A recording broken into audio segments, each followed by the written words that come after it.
Social credit. 15 languages. For other uses, see social credit, disambiguation. Not to be confused with China's social credit system for trustworthiness.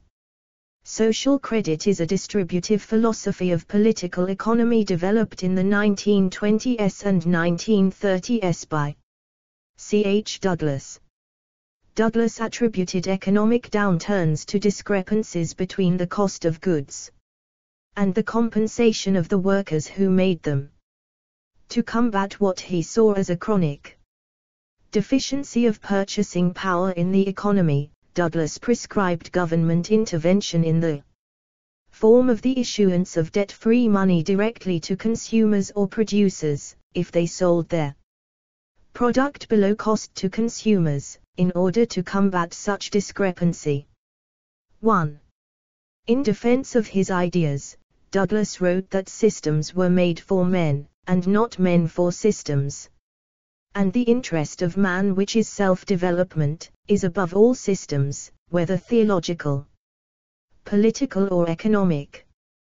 2. Douglas said that social creditors want to build a new civilization based upon absolute economic security for the individual, where they shall sit every man under his vine and under his fig tree, and none shall make them afraid. 3. 4. In his words, what we really demand of existence is not that we shall be put into somebody else's utopia, but we shall be put in a position to construct a utopia of our own. 5. The idea of social credit attracted considerable interest in the interwar period, with the Alberta Social Credit Party briefly distributing prosperity certificates to the Albertan populace. However, Douglas opposed the distribution of prosperity certificates which were based upon the theories of Silvio Gesell. 6. Douglas' theory of social credit has been disputed and rejected by most economists and bankers. Prominent economist John Maynard Keynes references Douglas's ideas in his book The General Theory of Employment, Interest and Money, 7, but instead poses the principle of effective demand to explain differences in output and consumption. Economic Theory, edit. Factors of Production and Value, edit. Douglas disagreed with classical economists who recognized only 3 factors of production: land, labor and capital. While Douglas did not deny the role of these factors in production, he considered the cultural inheritance of society as the primary factor. He defined cultural inheritance as the knowledge, techniques and processes that have accrued to us incrementally from the origins of civilization, i.e. progress. Consequently, mankind does not have to keep reinventing the wheel. We are merely the administrators of that cultural inheritance, and to that extent the cultural inheritance is the property of all of us, without exception. 8. Adam Smith, David Ricardo and Carl. Explore our developer-friendly HTML to PDF API printed using PDF Crowd HTML to PDF. Marx claimed that labor creates all value, while Douglas did not deny that all costs ultimately relate to labor charges of some sort, past or present. He denied that the present labor of the world creates all wealth. Douglas carefully distinguished between value, costs and prices. He claimed that one of the factors resulting in a misdirection of thought in terms of the nature and function of money was economists' near obsession about values and their relation to prices and incomes. 9. While Douglas recognized value in use as a legitimate theory of values, he also considered values as subjective and not capable of being measured in an objective manner. Thus, he rejected the idea of the role of money as a standard, or measure, of value. Douglas believed that Money should act as a medium of communication by which consumers direct the distribution of production. Economic sabotage, edit. Closely associated with the concept of cultural inheritance as a factor of production is the social credit theory of economic sabotage. While Douglas believed the cultural heritage factor of production is primary in increasing wealth, he also believed that economic sabotage is the primary factor decreasing it. The word wealth derives from the Old English word wella, or well-being, and Douglas believed that all production should increase personal well-being. Therefore, production that does not directly increase personal well-being is waste, or economic sabotage. The economic effect of charging all the waste in industry to the consumer so curtails his purchasing power that an increasing percentage of the product of industry must be exported.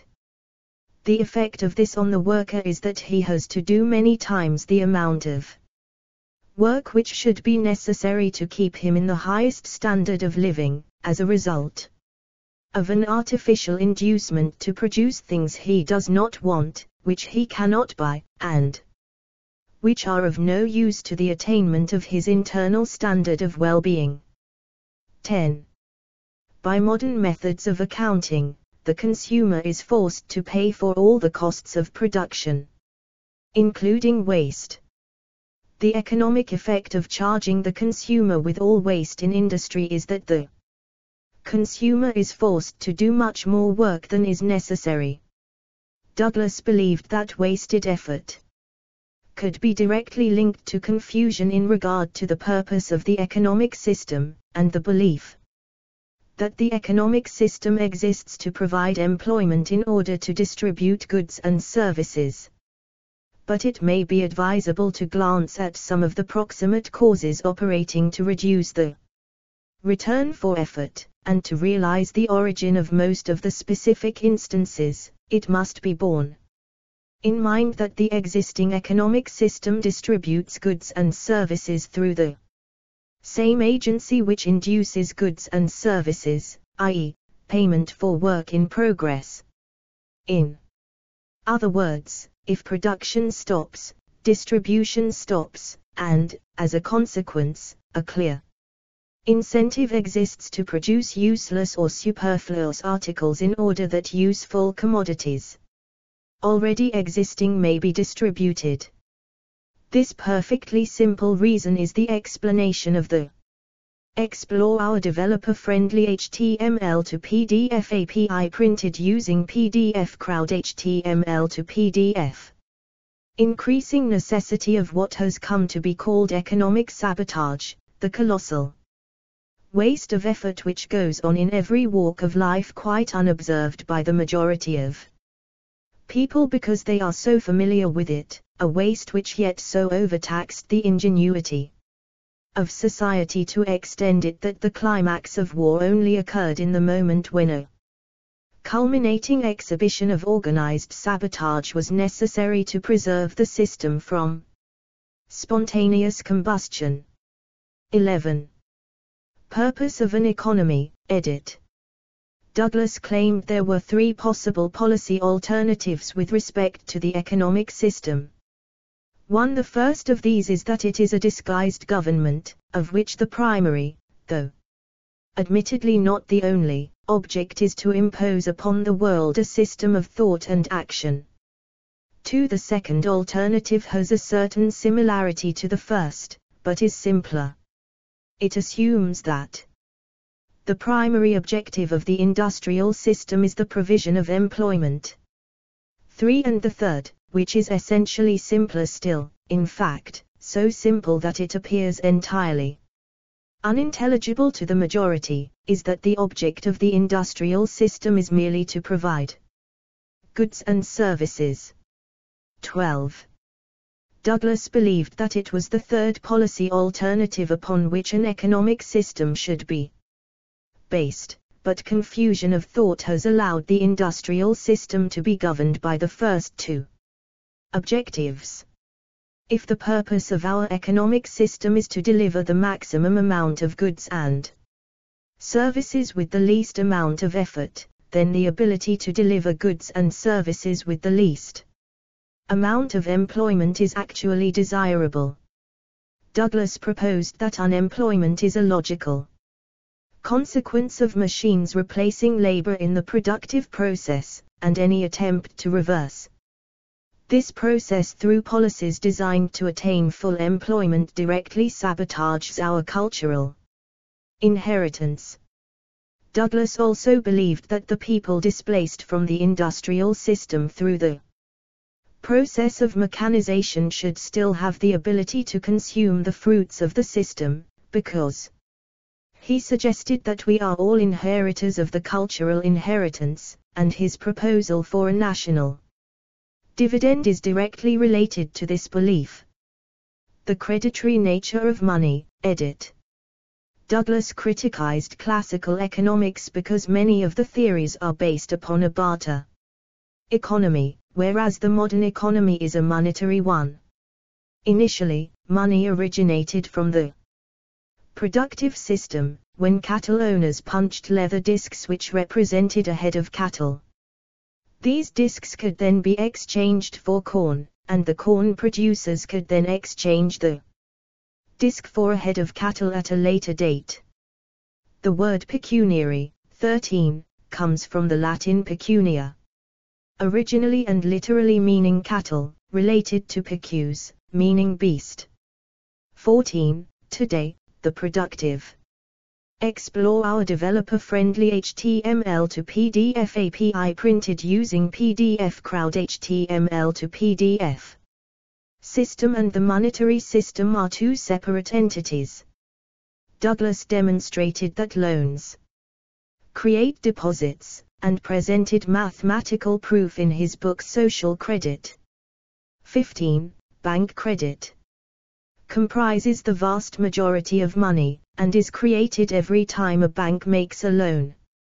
16. Douglas was also one of the first to understand the predatory nature of money.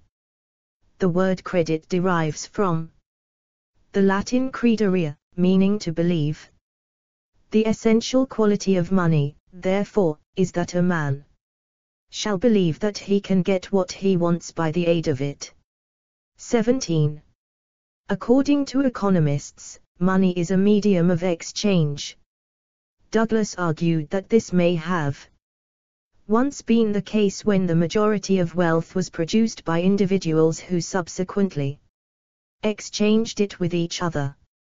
But in modern economies, division of labor splits production into multiple processes, and wealth is produced by people working in association with each other. For instance, an automobile worker does not produce any wealth, i.e., the automobile, by himself, but only in conjunction with other auto workers, the producers of roads, gasoline, insurance, etc. In this opinion, wealth is a pool upon which people can draw, and money becomes a ticketing system. The efficiency gained by individuals cooperating in the productive process was named by Douglas as the unearned increment of association, historic accumulations of which constitute what Douglas called the cultural heritage. The means of drawing upon this pool is money distributed by the banking system.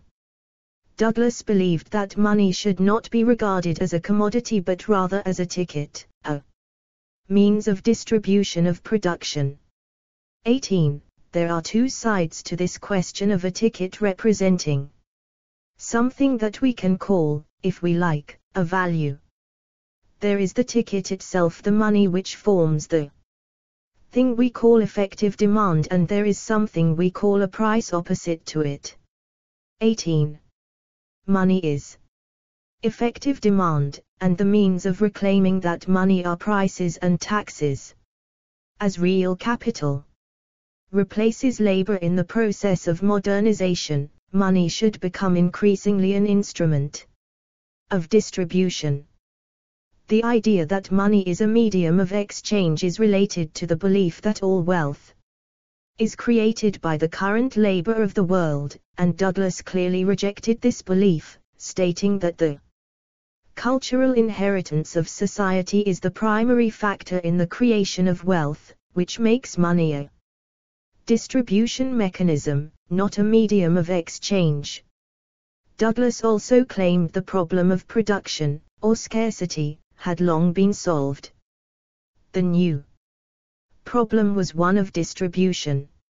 However, so long as orthodox economics makes scarcity a value, banks will continue to believe that they are creating value for the money they produce by making it scarce. 19. Douglas criticized the banking system on 2 counts. 1. For being a form of government which has been centralizing its power for centuries, and 2. For claiming ownership of the money they create. The former Douglas identified as being antisocial in policy. 20. The latter he claimed was equivalent to claiming ownership of the nation. 21. According to Douglas, money is merely an abstract.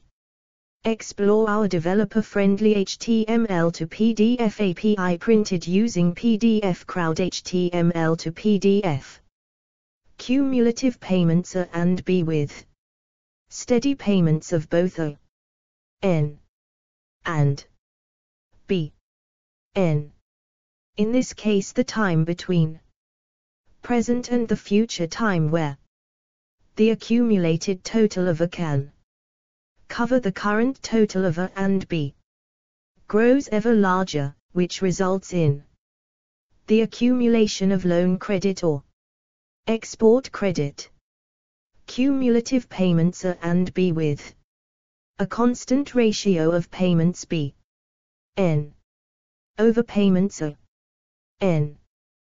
Payments A, N, accumulated by next period are able to cover past payments B, N1.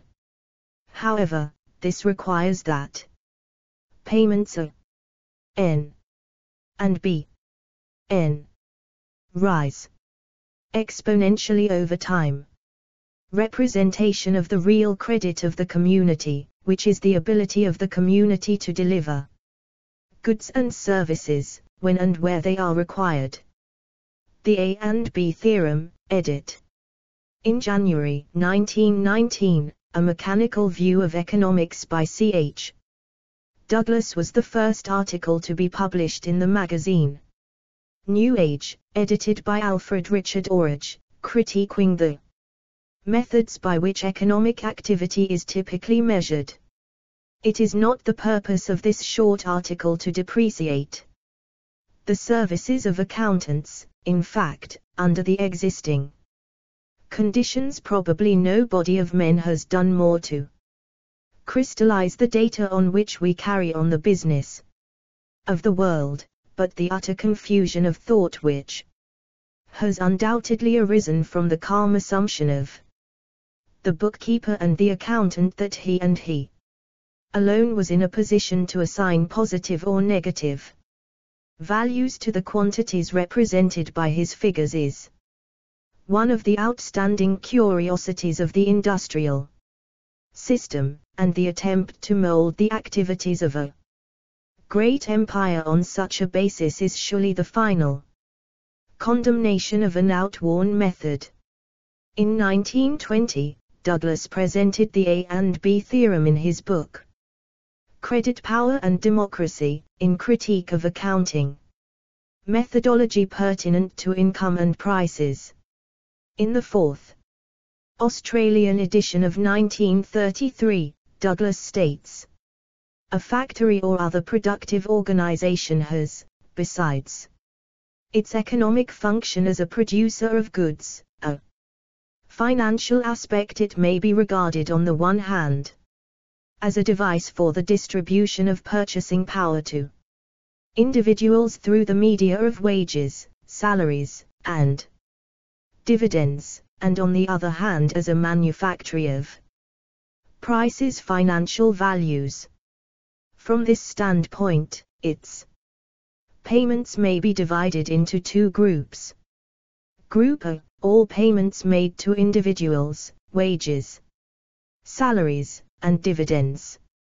Explore our developer-friendly HTML to PDF API printed using PDF Crowd HTML to PDF. Cumulative A, N plus B, N payments, with an increasing ratio of payments B, N over payments A, N payments A, N accumulated by next period are able to cover past payments B, N1. However, this requires that payments A, N and B, N rise exponentially over time. Group B, all payments made to other organizations, raw materials, bank charges, and other external costs. Now the rate of flow of purchasing power to individuals is represented by A, but since all payments go into prices, the rate of flow of prices cannot be less than A and B. The product of any factory may be considered as something which the public ought to be able to buy, although in many cases it is an intermediate product of no use to individuals but only to a subsequent manufacture, but since A will not purchase A and B, A proportion of the product at least equivalent to B must be distributed by a form of purchasing power which is not comprised in the description grouped under A. It will be necessary at a later stage to show that this additional purchasing power is provided by loan credit, bank overdrafts, or export credit. 22-23. Beyond empirical evidence, Douglas claims this deductive theorem demonstrates that total prices increase faster than total incomes when regarded as a flow. In his pamphlet entitled The New and the Old Economics, Douglas describes the cause of B payments. I think that a little consideration will make it clear that in this sense an overhead charge is any charge in respect of which the actual distributed purchasing power does not still exist, and that practically this means any charge created at a further distance in the past than the period of cyclic rate of circulation of money. There is no fundamental difference between tools and intermediate products, and the latter may therefore be included. 23. In 1932, Douglas estimated the cyclic rate of circulation of money to be approximately 3 weeks. The cyclic rate of circulation of money measures the amount of time required for a loan to pass through the productive system and return to the bank. This can be calculated by determining the amount of clearings through the bank in a year divided by the average amount of deposits held at the banks, which varies very little. The result is the number of times money must turn over in order to produce these clearing house figures. In a testimony before the Alberta Agricultural Committee of the Alberta Legislature in 1934, Douglas said, "Now we know there are an increasing number of charges which originated from a period much anterior to 3 weeks, and included in those charges, as a matter of fact, are most. Explore our developer-friendly HTML to PDF API printed using PDF Crowd HTML to PDF. Of the charges made in respect of purchases from one organization to another, but all such charges as capital charges, for instance, on a railway which was constructed a year, 2 years, 3 years, 5 or 10 years ago, where charges are still extant, cannot be liquidated by a stream of purchasing power which does not increase in volume and which has a period of 3 weeks. The consequence is, you have a piling up of debt, you have, in many cases, a diminution of purchasing power being equivalent to the price of the goods for sale. 24. According to Douglas, the major consequence of the problem he identified in his A and B theorem is exponentially increasing debt. Further, he believed that society is forced to produce goods that consumers either do not want or cannot afford to purchase. The latter represents a favorable balance of trade, meaning a country exports more than it imports. But not every country can pursue this objective at the same time, as one country must import more than it exports when another country exports more than it imports. Douglas proposed that the long-term consequence of this policy is a trade war, typically resulting in real war. Hence, the social credit admonition, he who calls for full employment calls for war, expressed by the Social Credit Party of Great Britain and Northern Ireland, led by John Hargrave. The former represents excessive capital production and / military build-up. Military build-up necessitates either the violent use of weapons or a superfluous accumulation of them. Douglas believed that excessive capital production is only a temporary correction, because the cost of the capital appears in the cost of consumer goods, or taxes, which will further exacerbate future gaps between income and prices. In the first place, these capital goods have to be sold to someone. They form a reservoir of forced exports. They must, as intermediate products, enter somehow into the price of subsequent ultimate products, and they produce a position of most unstable equilibrium. Since the life of capital goods is in general longer than that of consumable goods, or ultimate products, and yet in order to meet the requirements for money to buy the consumable goods, the rate of production of capital goods must be continuously increased. 25. The A and B theorem and a cost accounting view of inflation, edit. The replacement of labor by capital in the productive process implies that overhead charges, B, increase in relation to income, A, because B is the financial representation of the lever of capital. 22, 25. As Douglas stated in his first article, The Delusion of Superproduction, 26. The factory cost, not the selling price of any article under our present industrial and financial system, is made up of three main divisions: direct labor cost, material cost and overhead charges, the ratio of which varies widely, with the modernity of the method of production. For instance, a sculptor producing a work of art with the aid of simple tools and explore our developer-friendly HTML to PDF API printed using PDF Crowd HTML to PDF. A block of marble has next to no overhead charges, but a very low rate of production, while a modern screw-making plant using automatic machines may have very high overhead charges and very low direct labor cost, or high rates of production.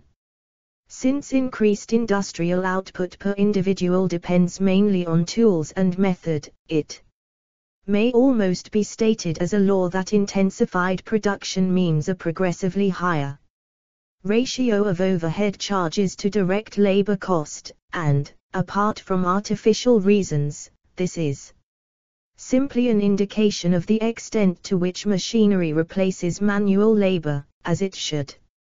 If overhead charges are constantly increasing relative to income, any attempt to stabilize or increase income results in increasing prices. If income is constant or increasing, and overhead charges are continuously increasing due to technological advancement, then prices, which equal income plus overhead charges, must also increase. Further, any attempt to stabilize or decrease prices must be met by decreasing incomes according to this analysis. As the Phillips curve demonstrates, inflation and unemployment are trade-offs, unless prices are reduced from monies derived from outside the productive system. According to Douglas's A and B theorem, the systemic problem of increasing prices, or inflation, is not too much money chasing too few goods, but is the increasing rate of overhead charges in production due to the replacement of labor by capital in industry combined with a policy of full employment. Douglas did not suggest that inflation cannot be caused by too much money chasing too few consumer goods, but according to his analysis this is not the only cause of inflation, and inflation is systemic according to the rules of cost accountancy. Given overhead charges are constantly increasing relative to income. In other words, inflation can exist even if consumers have insufficient purchasing power to buy back all of production. Douglas claimed that there were two limits which governed prices, a lower limit governed by the cost of production, and an upper limit governed by what an article will fetch on the open market. Douglas suggested that this is the reason why deflation is regarded as a problem in orthodox economics. Because bankers and businessmen were very apt to forget the lower limit of prices. Compensated price and national dividend, edit. Douglas proposed to eliminate the gap between purchasing power and prices by increasing consumer purchasing power with credits which do not appear in prices in the form of a price rebate and a dividend, formerly called a compensated price and a national, or consumer, dividend. A national credit office would be charged with the task of calculating the size of the rebate and dividend by determining a national balance sheet, and calculating aggregate production and consumption statistics. The price rebate is based upon the observation that the real cost of production is the mean rate of consumption over the mean rate of production for an equivalent period of time. Explore our developer-friendly HTML to PDF API printed using PDF Crowd HTML to PDF, where M equals money distributed for a given program of production. C equals consumption. P equals production. The physical cost of producing something is the materials and capital that were consumed in its production, plus that amount of consumer goods labor consumed during its production. This total consumption represents the physical, or real, cost of production, where consumption equals cost of consumer goods. Depreciation equals depreciation of real capital. Credit equals credit created. Production equals cost of total production. Since fewer inputs are consumed to produce a unit of output with every improvement in process, the real cost of production falls over time. As a result, prices should also decrease with the progression of time. As society's capacity to deliver goods and services is increased by the use of plant and still more by scientific progress, and decreased by the production, maintenance, or depreciation of it, we can issue credit, in costs, at a greater rate than the rate at which we take it back through prices of ultimate products, if capacity to supply individuals exceeds desire. 22. 132. Based on his conclusion that the real cost of production is less than the financial cost of production, the Douglas price rebate, compensated price, is determined by the ratio of consumption to production. Since consumption over a period of time is typically less than production over the same period of time in any industrial society, the real cost of goods should be less than the financial cost. For example, if the money cost of a good is $100, and the ratio of consumption to production is 3/4, then the real cost of the good is $100, 3/4, equals $75. As a result, if a consumer spent $100 for a good, the National Credit Authority would rebate the consumer $25. The good costs the consumer $75. The retailer receives $100, and the consumer receives the difference of $25 via new credits created by the National Credit Authority. The national dividend is justified by the displacement of labor in the productive process due to technological increases in productivity. As human labor is increasingly replaced by machines in the Explore our developer-friendly HTML to PDF API printed using PDF Crowd HTML to PDF productive process, Douglas believed people should be free to consume while enjoying increasing amounts of leisure, and that the dividend would provide this freedom.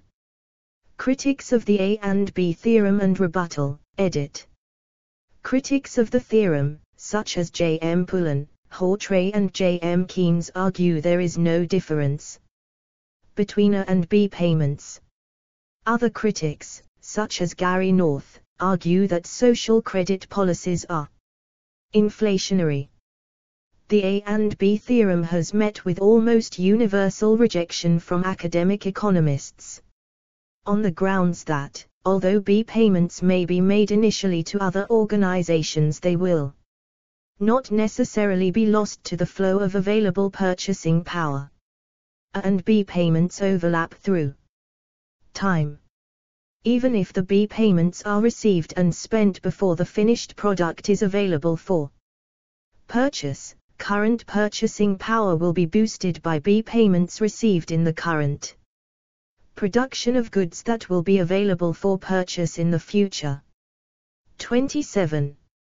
A. W. Joseph replied to this specific criticism in a paper given to the Birmingham Actuarial Society. Banking and Industry. Letter 1 plus B1 be the costs in a period to time of articles produced by factories making consumable goods divided up into A1 costs which refer to money paid to individuals by means of salaries, wages, dividends, etc., and B1 costs which refer to money paid to other institutions. Letter 2, B2 be the corresponding costs of factories producing capital equipment. The money distributed to individuals is A1 plus A2 and the cost of the final consumable goods is A1 plus B1. If money in the hands of the public is to be equal to the costs of consumable articles produced, then A1 plus A2 equals A1 plus B1 and therefore A2 equals B1. Now modern science has brought us to the stage where machines are more and more taking the place of human labor in producing goods, i.e. A1 is becoming less important relatively to B1, and A2 less important relatively to B2. In symbols, if B1/A1 equals K1 and B2/A2 equals K2, both K1 and K2 are increasing. Since A2 equals B1, this means that A2 plus B2/A1 plus B1 equals 1 plus K2 asterisk A2/1 plus 1/K1 asterisk B1 equals 1 plus K2/1 plus 1/K1, which is increasing. Thus, in order that the economic system should keep working, it is essential that capital goods should be produced in ever-increasing quantity relatively to consumable goods. As soon as the ratio of capital goods to consumable goods slackens, costs exceed money distributed, i.e. the consumer is unable to purchase the consumable goods coming on the market.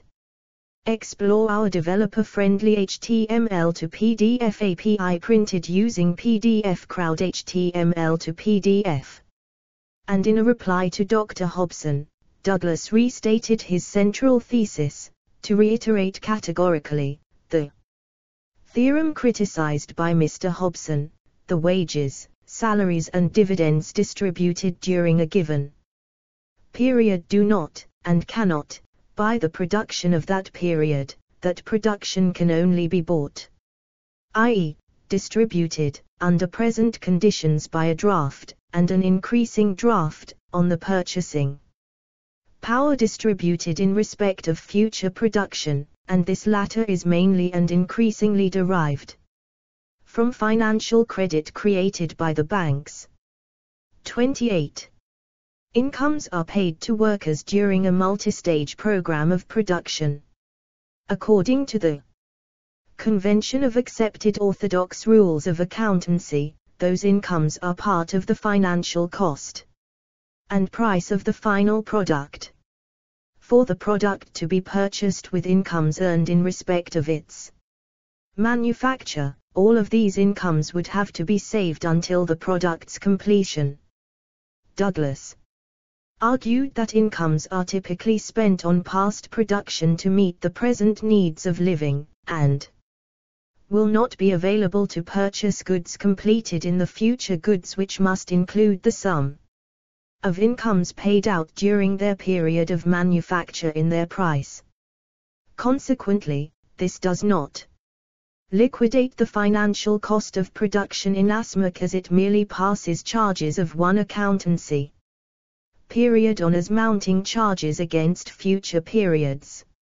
In other words, according to Douglas, supply does not create enough demand to liquidate all the costs of production. Douglas denied the validity of Say's law in economics.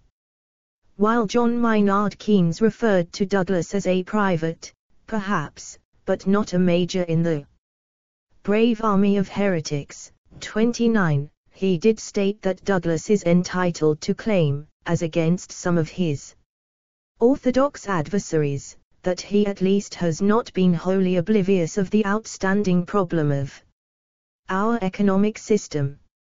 29. While Keynes said that Douglas's A and B theorem includes much mere mystification, he reaches a similar conclusion to Douglas when he states, original research.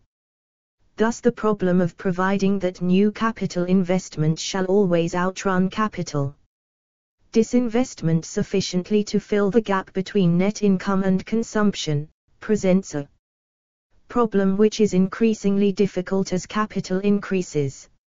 New capital investment can only take place in excess of current capital disinvestment if future expenditure on consumption is expected to increase. Each time we secure today's equilibrium by increased investment, we are aggravating the difficulty of securing equilibrium tomorrow. 29. The criticism that social credit policies are inflationary is based upon what economists call the quantity theory of money, which states that the quantity of money multiplied by its velocity of circulation equals total purchasing power. Douglas was quite critical of this theory, stating, the velocity of the circulation of money in the ordinary sense of the phrase, is, if I may put it that way, a complete myth. No additional purchasing power at all is created by the velocity of the circulation of money. The rate of transfer from hand to hand, as you might say, of goods is increased, of course, by the rate of spending, but no more costs can be cancelled by 1 unit of purchasing. Explore our developer-friendly HTML to PDF API printed using PDF Crowd HTML to PDF. Power than 1 unit of cost. Every time a unit of purchasing power passes through the costing system, it creates a cost, and when it comes back again to the same costing system by the buying and transfer of the unit of production to the consuming system it may be cancelled, but that process is quite irrespective of what is called the velocity of money, so the categorical answer is that I do not take any account of the velocity of money in that sense. 30. The Alberta Social Credit Government published in a committee report what was perceived as an error in regards to this theory. The fallacy in the theory lies in the incorrect assumption that money circulates, whereas it is issued against production, and withdrawn as purchasing power as the goods are bought for consumption. 31. Other critics argue that if the gap between income and prices exists as Douglas claimed, the economy would have collapsed in short order. They also argue that there are periods of time in which purchasing power is in excess of the price of consumer goods for sale. Douglas replied to these criticisms in his testimony before the Alberta Agricultural Committee. What people who say that forget is that we were piling up debt at that time at the rate of 10 million sterling a day, and if it can be shown, and it can be shown, that we are increasing debt continuously by normal operation of the banking system and the financial system at the present time, then that is proof that we are not distributing purchasing power sufficient to buy the goods for sale at that time, otherwise we should not be increasing debt, and that is the situation. 24. Political Theory, edit. Ch. Douglas defined democracy as the will of the people, not rule by the majority. 32, suggesting that social credit could be implemented by any political party supported by effective public demand. Once implemented to achieve a realistic integration of means and ends, party politics would cease to exist. Traditional ballot box democracy is incompatible with social credit, which assumes the right of individuals to choose freely one choice at a time, and to contract out of unsatisfactory associations. Douglas advocated what he called the responsible vote, where anonymity in the voting process would no longer exist. The individual voter must be made individually responsible, not collectively taxable, for his vote. 33. Douglas believed that party politics should be replaced by a union of electors in which the only role of an elected official would be to implement the popular will. 34. Douglas believed that the implementation of such a system was necessary, as otherwise the government would be controlled by international financiers. Douglas also opposed the secret ballot, arguing that it resulted in electoral irresponsibility, calling it a Jewish technique used to ensure Barabbas was freed, leaving Christ to be crucified. 34. Explore our developer-friendly HTML to PDF API printed using PDF Crowd HTML to PDF. C.H. Douglas, founder of the Social Credit Economic Theory, in Edmonton, Alberta, Canada. Douglas considered the Constitution an organism, not an organization. 33. In this view, establishing the supremacy of common law is essential to ensure protection of individual rights from an all-powerful parliament. Douglas also believed the effectiveness of British government is determined structurally by application of a Christian concept known as Trinitarianism, in some form or other. Sovereignty in the British Isles for the last 2,000 years has been Trinitarian. Whether we look on this Trinitarianism under the names of King, Lords and Commons, or as policy, sanctions, and administration, the Trinity in unity has existed, and our national success has been greatest when the balance, never perfect, has been approached. 33. Opposing the formation of social credit parties, ch. Douglas believed a group of elected amateurs should never direct a group of competent experts in technical matters.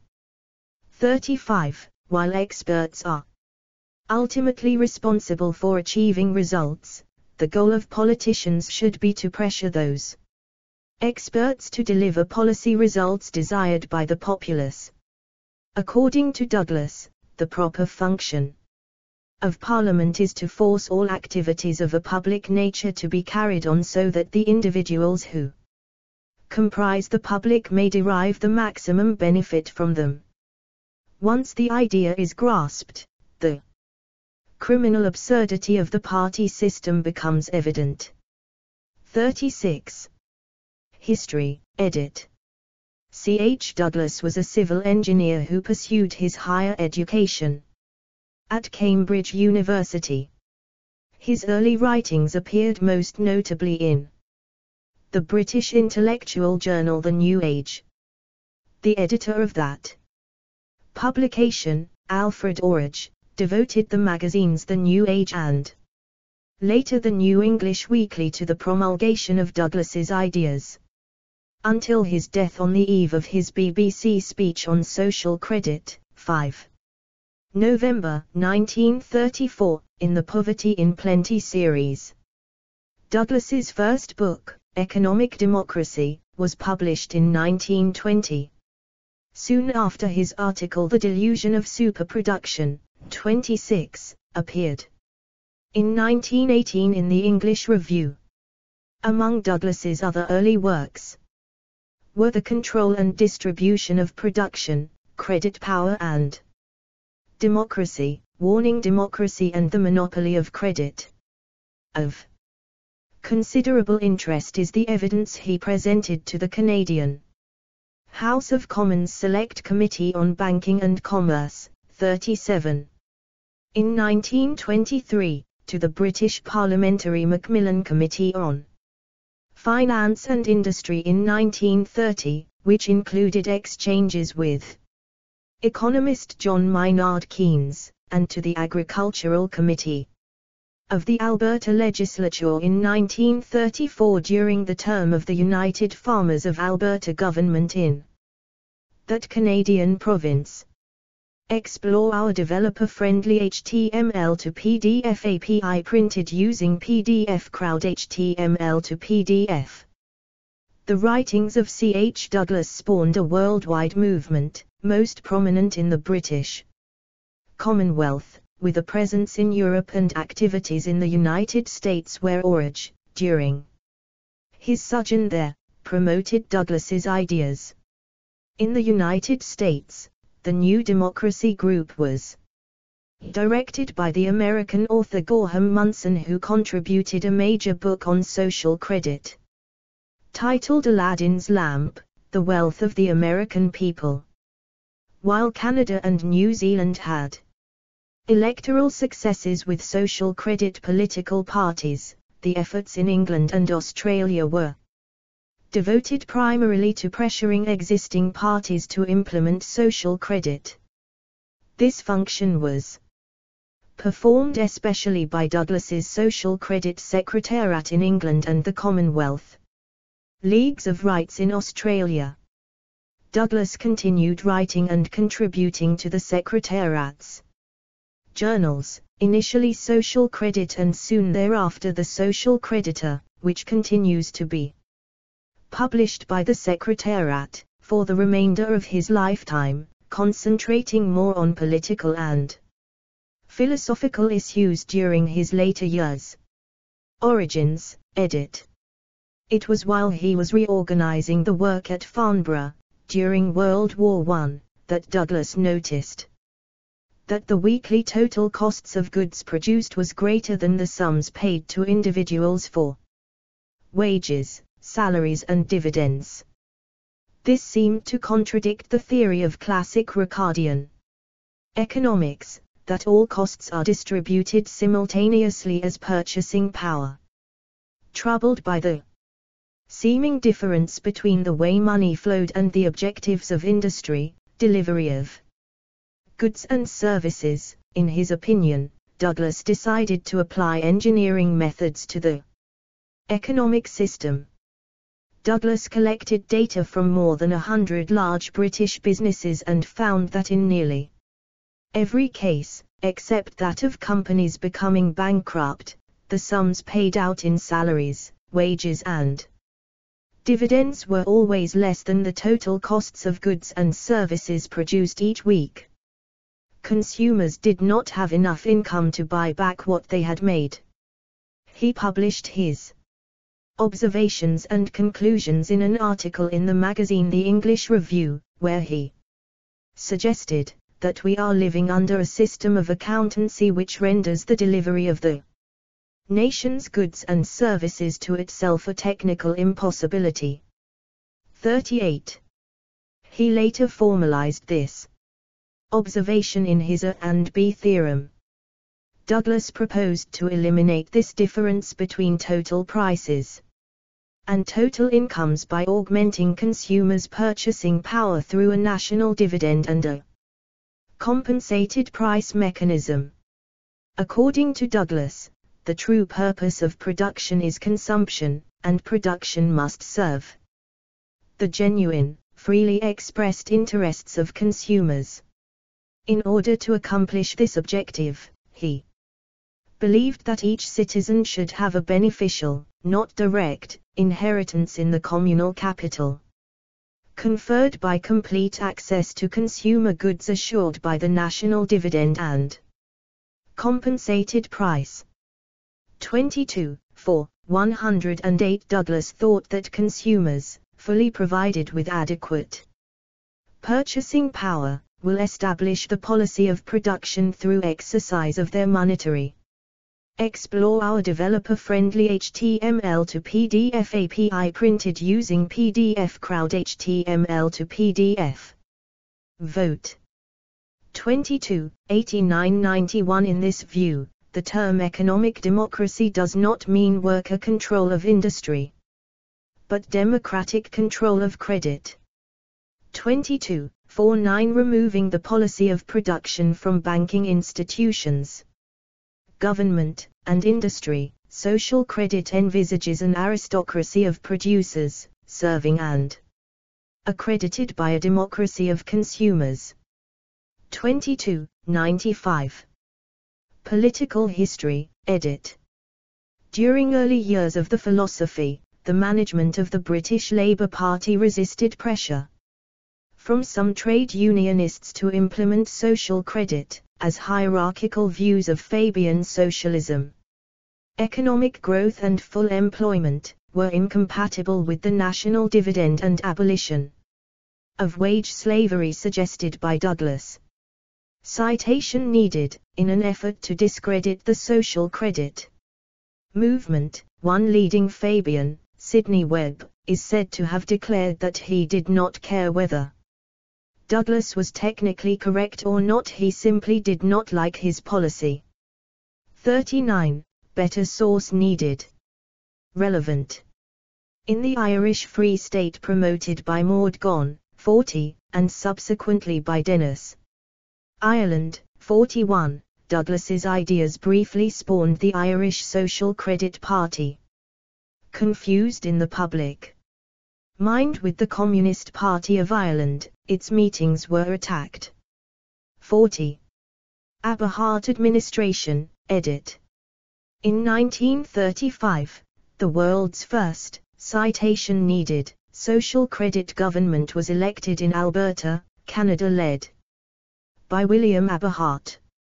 42, 127. A book by Maurice Colburn, entitled The Meaning of Social Credit, had convinced Aberhart that the theories of Major Douglas would facilitate for Alberta's recovery from the Great Depression. Citation needed. Aberhart added a heavy dose of fundamentalist Christianity to Douglas' theories, and the Canadian social credit movement, which was largely nurtured in Alberta, thus acquired a strong social conservative influence. Citation needed, however. Some historians believe that neither Aberhart nor his supporters understood the works of Douglas, and simply rallied around Aberhart's charisma. 42, 127. Douglas was consulted by the 1921-1935 United Farmers of Alberta provincial government in Alberta, but the UFA saw only difficulties in trying to bring in social credit. Citation needed. Douglas became an advisor to Aberhart, but withdrew after a short time and never visited Alberta after 1935. Due to strategic differences. Citation needed. Aberhart sought orthodox counsel with respect to the province's finances, and the correspondence between them was published by Douglas in his book, The Alberta Experiment. 43. While Aberhart, the Premier, wanted to balance the provincial budget, Douglas argued the concept of a balanced budget was inconsistent with social credit principles. Douglas stated that, under existing rules of financial cost accountancy, balancing all budgets within an economy simultaneously is an arithmetic impossibility. 44. In a letter to Aberhart, Douglas stated, 44. This seems to be a suitable occasion on which to emphasize the proposition that a balanced budget is quite inconsistent with the use of social credit, i.e., real credit. The Explore our developer-friendly HTML to PDF API printed using PDF Crowd HTML to PDF. Ability to deliver goods and services as, when and where required, in the modern world. And is simply a statement in accounting figures that the progress of the country is stationary, i.e., that it consumes exactly what it produces, including capital assets. The result of the acceptance of this proposition is that all capital appreciation becomes quite automatically the property of those who create and issue of money, i.e., the banking system, and the necessary unbalancing of the budget is covered by debts. Douglas sent 2 social credit technical advisors from the United Kingdom, L. Dennis Byrne and George F. Powell, to Alberta. But early attempts to pass social credit legislation were ruled ultra-vires by the Supreme Court of Canada and / or the Privy Council in London. Citation needed. Drawing on the monetary theories of Silvio Giselle, William Aberhart issued a currency substitute known as prosperity certificates. These scrips intentionally depreciated in value the longer they were held. 45. And Douglas openly criticized the idea. Giselle's theory was that the trouble with the world was that people saved money so that what you had to do was to make them spend it faster. Disappearing money is the heaviest form of continuous taxation ever devised. The theory behind this idea of Giselle's was that what is required is to stimulate trade, that you have to get people frantically buying goods. A perfectly sound idea so long as the objective of life is merely trading. 46. They did provide spending power to many impoverished Albertans in the time they were in circulation. Citation needed. Aberhart did bring in a measure of social credit, with the establishment of a government-owned banking system, the Alberta Treasury branches, still in operation today and now among the very few government-owned banks in North America that serve the public. Citation needed. C4. Comparison. The Bank of North Dakota. In 1938, Aberhart's Alberta Social Credit Party had 41,000 paid members, forming a broad coalition, ranging from those who believed in Douglas monetary policies to moderate socialists. 42, 127. The latter group helped influence the party to form alliances with the Cooperative Commonwealth. Federation and various communist groups in various local and provincial elections. 42, 127. However, as it became apparent that the party was failing to deliver on its promises to control prices and distribute social dividends, the party's membership fell rapidly, totaling just 3,500 by 1942. 42, 127. Later activities, edit.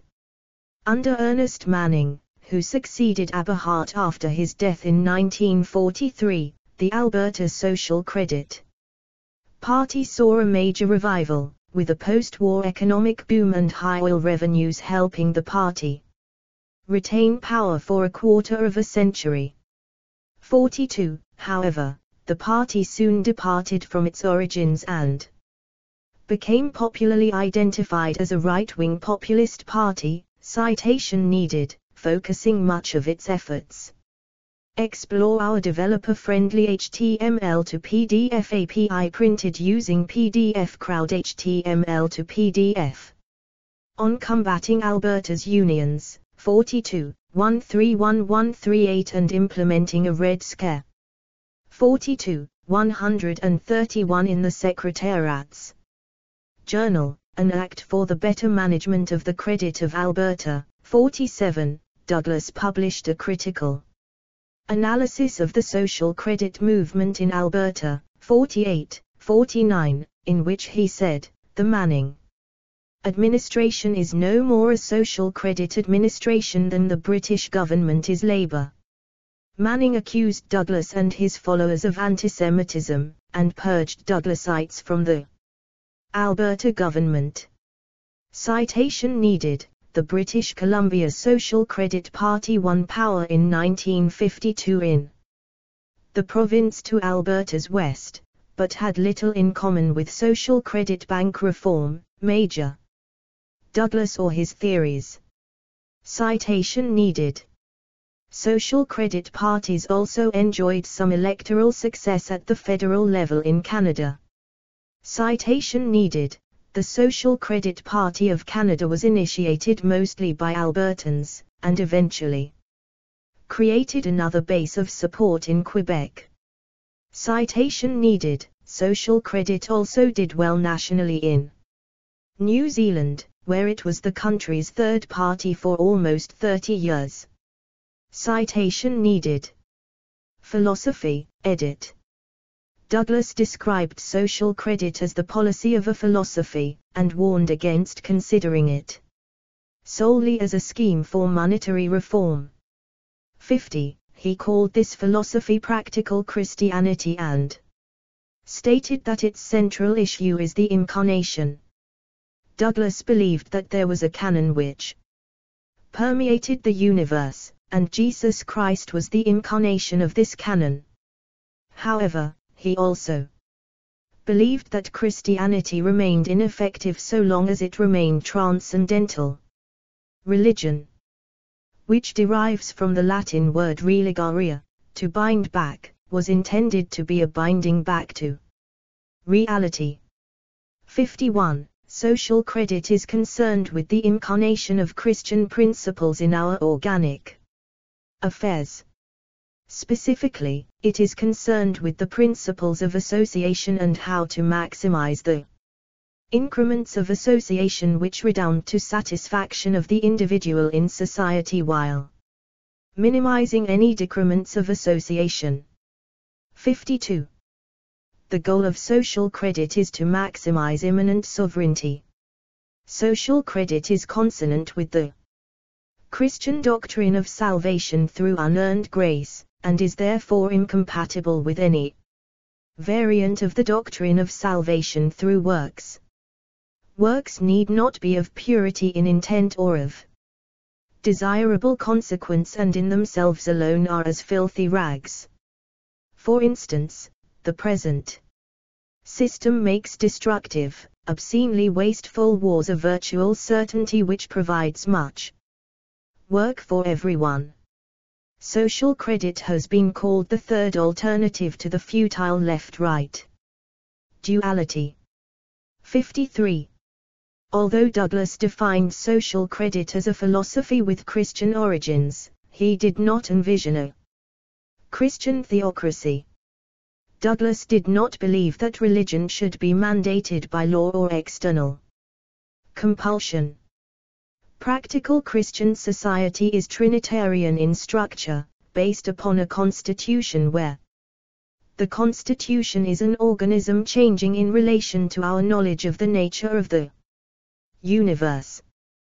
33. The progress of human society is best measured by the extent of its creative ability.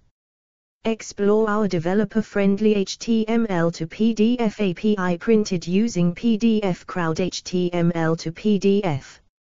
Imbued with a number of natural gifts, notably reason, memory, understanding and free will, man has learned gradually to master the secrets of nature, and to build for himself a world wherein lie the potentialities of peace, security, liberty and abundance. 54. Douglas said that social creditors want to build a new civilization based upon absolute economic security for the individual where they shall sit every man under his vine and under his fig tree, and none shall make them afraid. 3. 4. In keeping with this goal, Douglas was opposed to all forms of taxation on real property. This set social credit at variance from the land taxing recommendations of Henry George. 55. Social credit society recognizes the fact that the relationship between man and God is unique. 56. In this view, it is essential to allow man the greatest possible freedom in order to pursue this relationship. Douglas defined freedom as the ability to choose and refuse one choice at a time, and to contract out of unsatisfactory associations. Douglas believed that if people were given the economic security and leisure achievable in the context of a social credit dispensation, most would end their service to mammon and use their free time to pursue spiritual, intellectual or cultural goals, resulting in self-development. 57. Douglas opposed what he termed the pyramid of power. Totalitarianism represents this pyramid and is the antithesis of social credit. It turns the government into an end instead of a means, and the individual into a means instead of an end. Demonist. Deus inversus, the devil is God upside down. Social credit is designed to give the individual the maximum freedom allowable given the need for association in economic, political and social matters. 58. Social credit elevates the importance of the individual and holds that all institutions exist to serve the individual, that the state exists to serve its citizens, not that individuals exist to serve the state. 59. Douglas emphasized that all policy derives from its respective philosophy and that society is primarily metaphysical, and must have regard to the organic relationships of its prototype. 60. Social credit rejects dialectical materialistic philosophy. 60. The tendency to argue from the particular to the general is a special case of the sequence from materialism to collectivism. If the universe is reduced to molecules, ultimately we can dispense with a catalogue and a dictionary. All things are the same thing, and all words are just sounds, molecules in motion.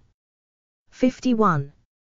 Douglas divided philosophy into two schools of thought that he termed the classical school and the modern school, which are broadly represented by philosophers of Aristotle and Francis Bacon, respectively. Douglas was critical of both schools of thought, but believed that the truth lies in appreciation of the fact that neither conception is useful without the other. 61. Criticism for antisemitism, edit.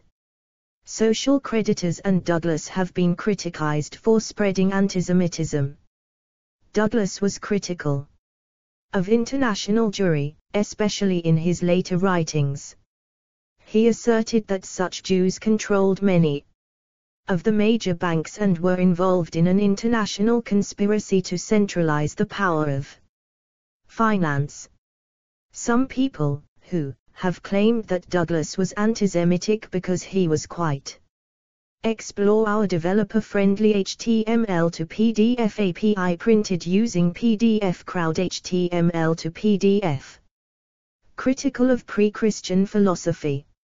In his book Social Credit, he wrote that, it is not too much to say that one of the root ideas through which Christianity comes into conflict with the conceptions of the Old Testament and the ideals of the pre-Christians era is in respect of this dethronement of abstractionism. 62. Douglas was opposed to abstractionist philosophies because he believed that these philosophies inevitably resulted in the elevation of abstractions, such as the state, and legal fictions, such as corporate personhood, over the individual. He also believed that what Jews considered as abstractionist thought tended to encourage them to endorse communist ideals and an emphasis on collectives over individuals. Historian John L. Finlay, in his book Social Credit, The English Origins, wrote, "Antisemitism of the Douglas kind, if it can be called antisemitism at all, may be fantastic, may be dangerous even, in that it may be twisted into a dreadful form, but it is not itself vicious nor evil." 63. In his 1972 book, Social Credit, The English Origins, Finlay argues that, it must also be noted that while Douglas was critical of some aspects of Jewish thought, Douglas did not seek to discriminate against Jews as a people or race. It was never suggested that the national dividend be withheld from them. 63. Groups influenced by social credit, edit. Australia, edit. Australian League of Rights. Douglas Credit Party. Canada, edit.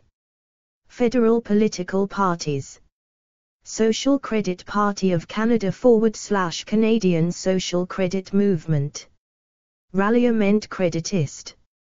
Abolitionist Party of Canada / Christian Credit Party. Canadian Action Party. Global Party of Canada. Canada Party. New Democracy. Provincial political parties. Alberta Social Credit Party. Pro-Life Alberta Political Association, active. British Columbia Social Credit Party. Manitoba Social Credit Party. Explore our developer-friendly HTML to PDF API printed using PDF Crowd HTML to PDF. Social Credit Party of New Brunswick. Social Credit Party of Ontario. Pauper Party of Ontario, active. Ralliement Creditiste du Québec. Les Democrats. Parti Credit Social Uni. Social Credit Party of Saskatchewan. Organizations. Pilgrims of St. Michael. Committee on Monetary and Economic Reform. See also, Prosperity Certificate. Ireland, edit. Irish Monetary Reform Association. Social Credit Party, Ireland. New Zealand, edit. Country Party. Democratic Labour Party. New Democratic Party, New Zealand. Real Democracy Movement. Social Credit Party, New Zealand.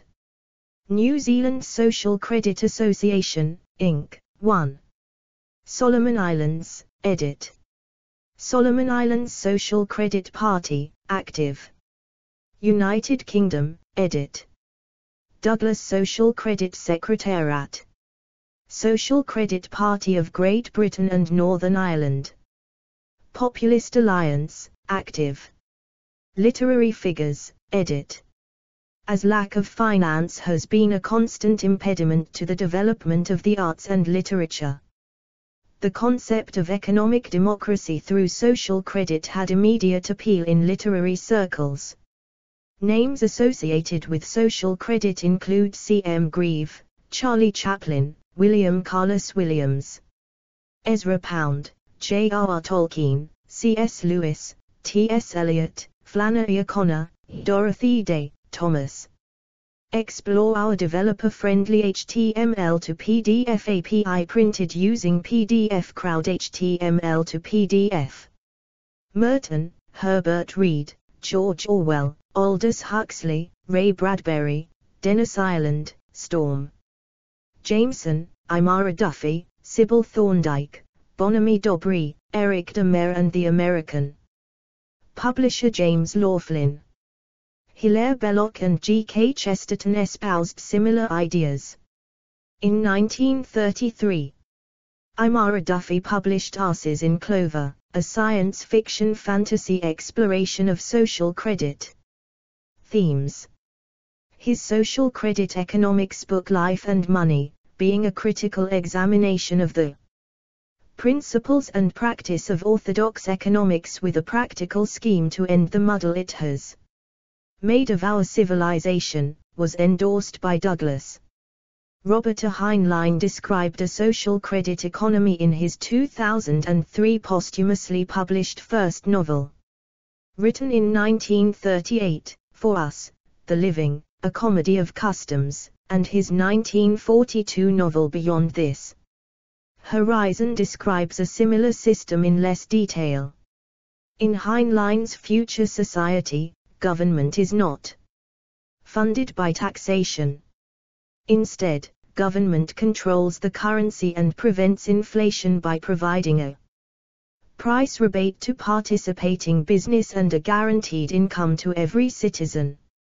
In his novel The Trick Top Hat, part of his 1979 Schrödinger's Cat trilogy, Robert Anton Wilson described the implementation by the President of an alternate future United States of an altered form of social credit, in which the government issues a national dividend to all citizens in the form of trade aids, which can be spent like money but which cannot be lent at interest, in order to mollify the banking industry, and which eventually expire, to prevent inflation and hoarding. Francis Hutchinson, chairperson of the Social Credit Secretariat, has co-authored, with Brian Burkett, a book entitled The Political Economy of Social Credit and Guild Socialism. 64. See also, edit. Basic income. Citizens' dividend. Distributism. Monetary reform. Social democracy. Social dividend. Stock and flow. Surplus value. Welfare state. Notes, edit. 1 Clifford Douglas. Encyclopaedia Britannica. Archived from the original on 6 September 2021. Retrieved 6 September 2021. 2 Douglas, ch. 1974. Economic Democracy, 5th Authorised ed. Epsom, Surrey, England. Bloomfield Books. pp. 18.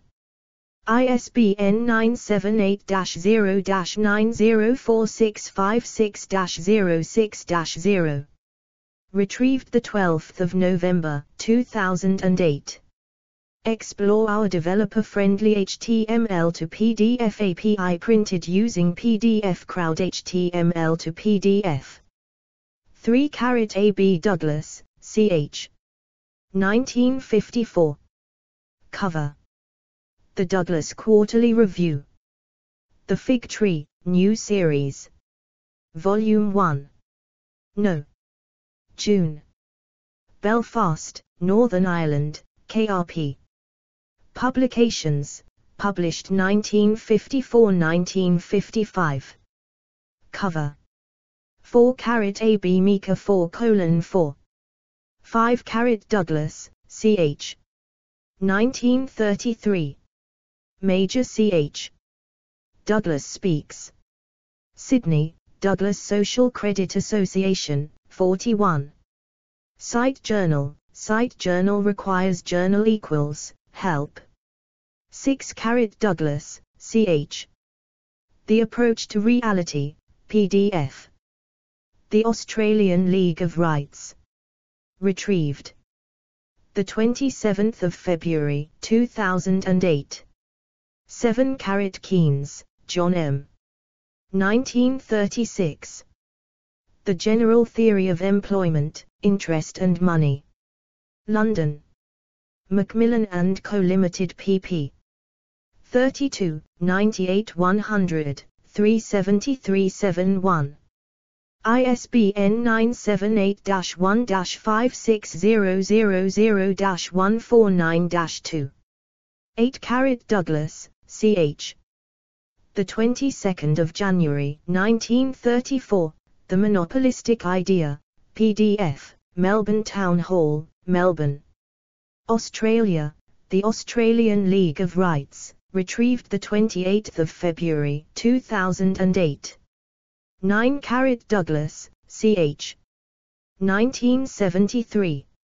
Social Credit, PDF. New York, Gordon Press. p60. ISBN 978-0-9501126. 1-9. Archived from the original, PDF, on the 9th of February, 2010.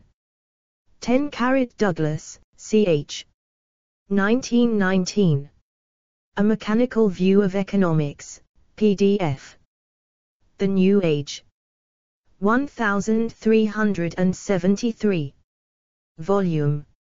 Xiv. No. 9. 38 Cursitor Street, London, The New Age Press. p. 136. Retrieved the 14th of March, 2008. 11 Douglas, ch.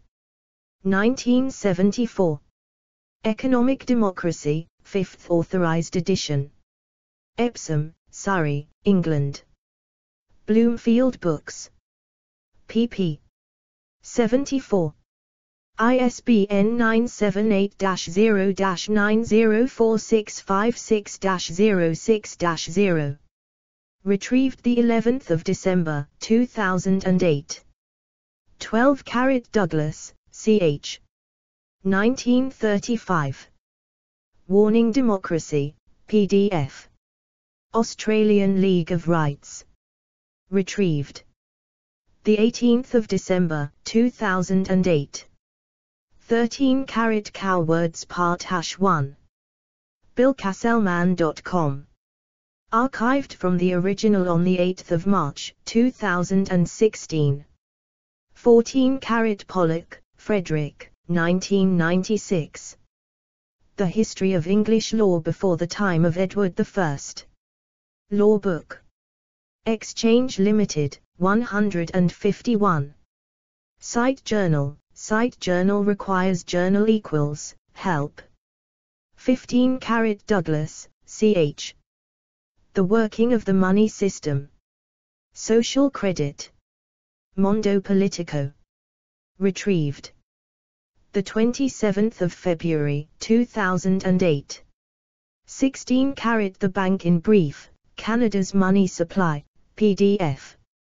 Bank of Canada. Retrieved the 28th of February, 2008. 17 Douglas, ch. The 22nd of April, 1927.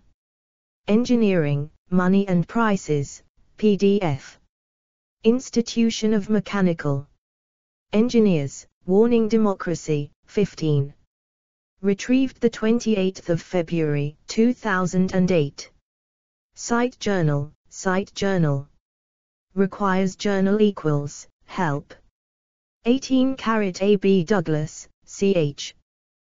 The 13th of February, 1934, address at St. James Theatre, Christchurch, New Zealand. Melbourne, The Australian League of Rights, retrieved the 28th of February 2008. 19 Douglas, ch. 1973. Social Credit. New York, Gordon Press. p. 47. ISBN 978-0-9501126-1-9. 20 Douglas, ch. First Interim Report on the Possibilities of the Application of Social Credit Principles to the Province of Alberta, PDF. Social Credit Secretariat. Archived from the original, PDF, on the 20th of November, 2008. Retrieved the 18th of December, 2008. 21 Douglas, ch. The 24th of November, 1936, address at Ulster Hall, Belfast, PDF, Melbourne, The Australian League of Rights, retrieved the 28th of February, 2008. 22 ABCDEFG Douglas, ch. 1933. Credit Power and Democracy. Melbourne, Australia, The Social Credit Press. Retrieved the 12th of November, 2008. 23 Douglas, ch. The New and the Old Economics, PDF. Sydney, ND, Tidal Publications. 24 AB Douglas, ch. 1934. The Douglas System of Social Credit, Evidence taken by the Agricultural Committee of the Alberta Legislature, Session 1934. Edmonton, Legislative Assembly of Alberta, 90. Site Journal requires journal equals, help. Explore our developer-friendly HTML to PDF API printed using PDF Crowd HTML to PDF. 25 Douglas, ch. 1925. A and B and the Bankers, PDF. The New Age. 38 Cursitor Street, London, The New Age Press. Retrieved the 8th of August, 2010. 26 AB Douglas, ch. December, 1918. The Delusion of Superproduction, PDF. The English Review. Archived from the original, PDF, on the 20th of November, 2008. Retrieved the 11th of December, 2008. 27 Pullen, J.M. Smith, G0. 1997. Major Douglas and Social Credit, a Reappraisal. Duke University Press. p. 219. 28 Douglas, ch. 1922. The Douglas Theory, a Reply to Mr. J. Hobson. London, Cecil Palmer. pp. 5. 29 ABC Keynes, John M. 1936. The General Theory of Employment, Interest and Money. London, England, Macmillan and Co. Limited. ISBN 978-1-56000-149-2. 30 Douglas, ch. 1933. The Birmingham Debate, PDF. The New Age. Volume LII, No. 23. Archived from the original, PDF, on the 22nd of July, 2011. 31 The Alberta Post-War Reconstruction Committee Report of the Subcommittee on Finance. Simple text. Archived from the original on the 26th of October, 2009. Retrieved the 1st of March, 2008. 32 Douglas, ch. The Nature of Democracy, PDF. Australian League of Rights. Retrieved. The 19th of September, 2023. 33 ABCD Douglas, ch. Realistic Constitutionalism, PDF. Australian League of Rights. Retrieved. The 19th of September, 2023.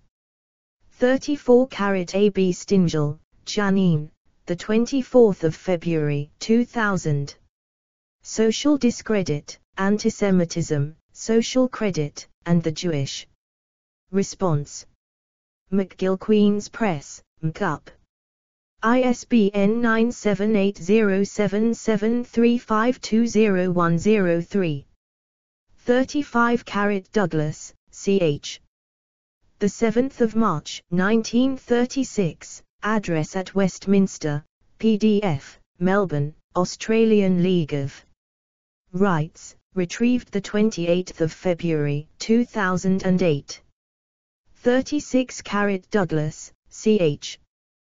The 30th of October, 1936, address at Central Hall, Liverpool, PDF, Melbourne, Australian League of Rights, retrieved the 28th of February, 2008. 37 Select Committee on Banking and Commerce, PDF.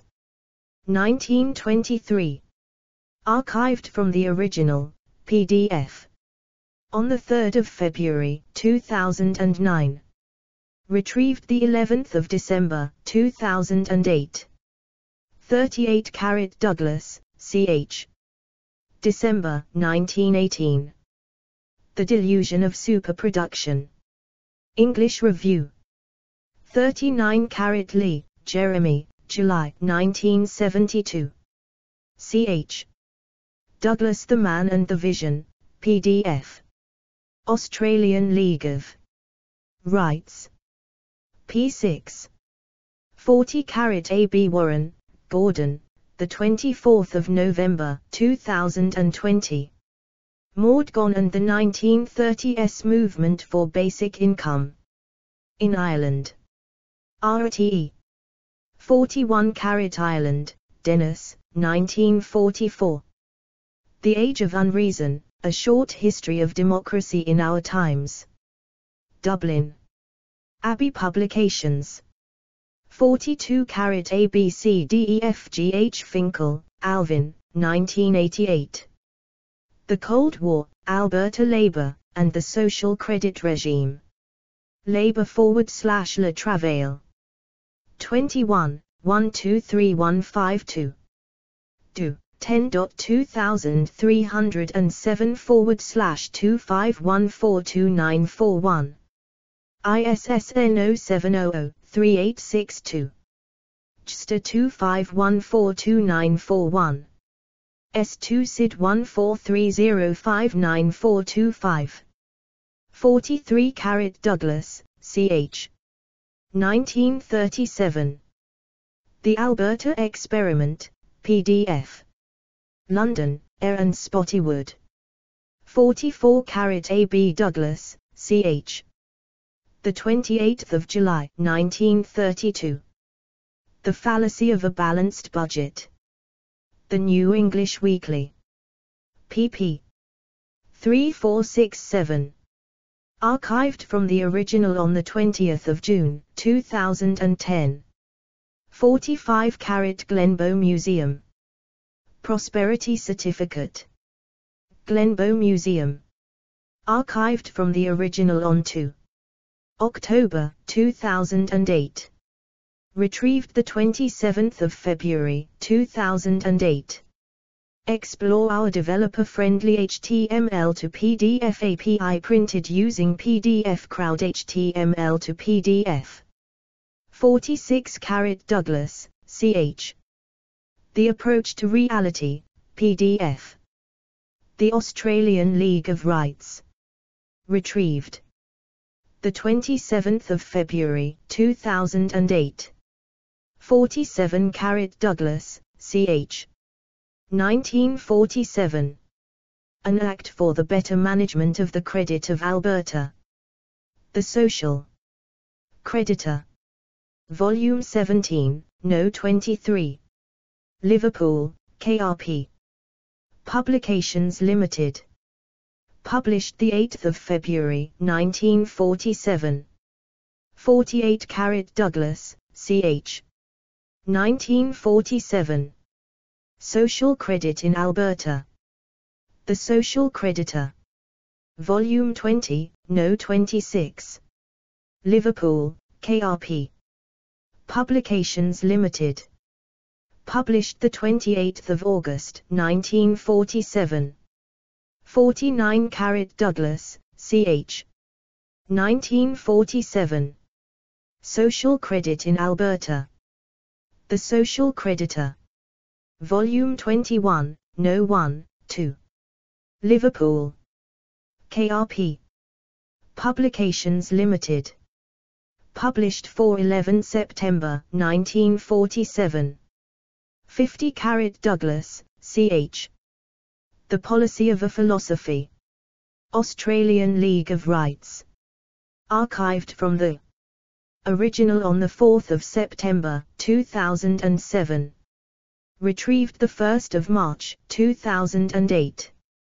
51 A.B. Douglas, ch. 1983. Brief for the Prosecution. Veritas Publishing Company. Party, Limited. ISBN 978-0. 949667-80-9. 52 Holter, E.S. 1978. The ABC of Social Credit. Vancouver, Institute of Economic Democracy, 6th. Printing, December 1978. ISBN 978-0-920392-24-9. 53 Munson, Gorham, 1945. Aladdin's Lamp, The Wealth of the American People. New York, Creative Age Press. 54 Alberta Post-War Reconstruction Committee Report of the Subcommittee on Finance. 1945. 55 Douglas, ch. 1943. The Land for the Chosen People Racket. London, KRP Publications Limited.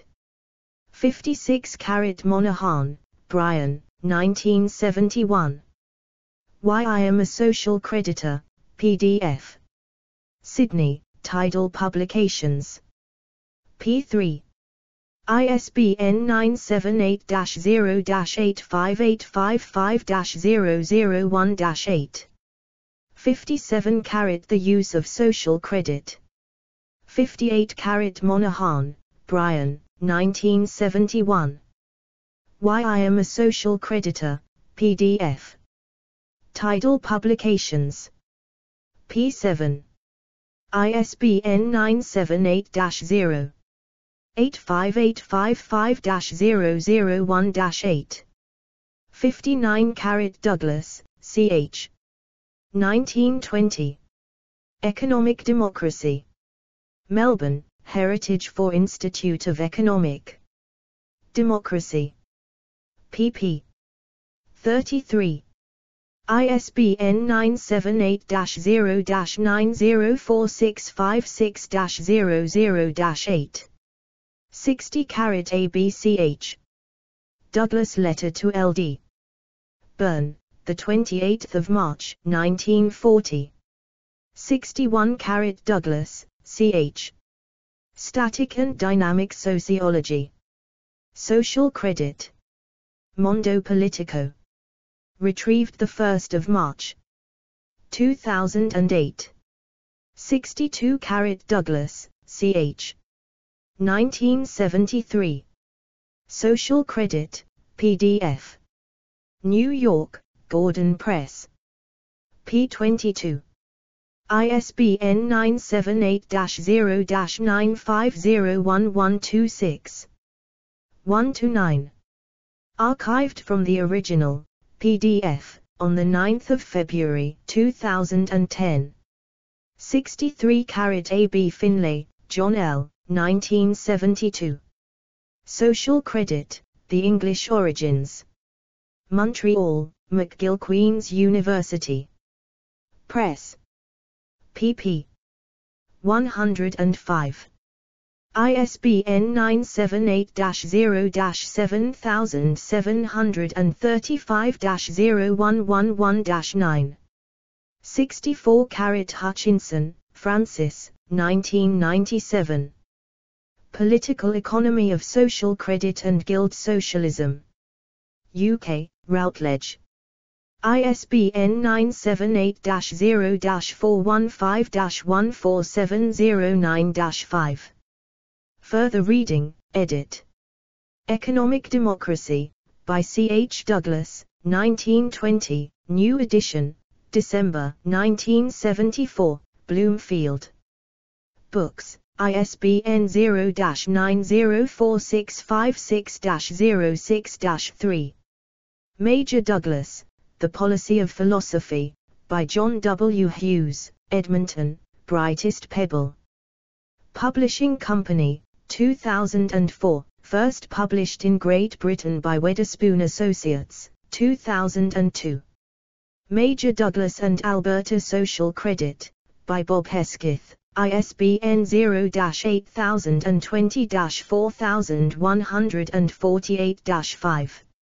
Explore our developer-friendly HTML to PDF API printed using PDF Crowd HTML to PDF.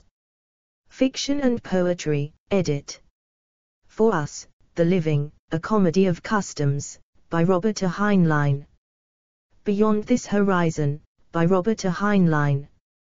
The Cantos, by Ezra Pound. External links, edit. C.H. Douglas's book Economic Democracy at American Libraries. C.H. Douglas's book Credit Power and Democracy at American Libraries. C.H. Douglas's book The Control and Distribution of Production at American Libraries. C.H. Douglas's book The Monopoly of Credit. C.H. Douglas's work The Douglas Theory, a reply to Mr. J. Hobson at American Libraries. C.H. Douglas's work, These Present Discontents at American Libraries. Hilderic Cousins, A New Policy for Labor, an essay on the relevance of credit control at American Libraries. Brian Monahan, Introduction to Social Credit. M. Gordon Cumming, Money in Industry. Australian League of Rights Online Library.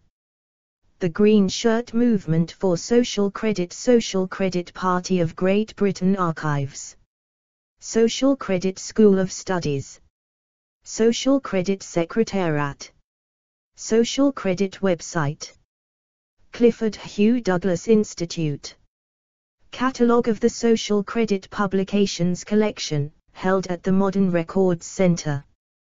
University of Warwick. Categories: Social Credit Schools of Economic Thought, Monetary Economics, Political Philosophy. Explore our developer-friendly HTML to PDF API printed using PDF Crowd HTML to PDF.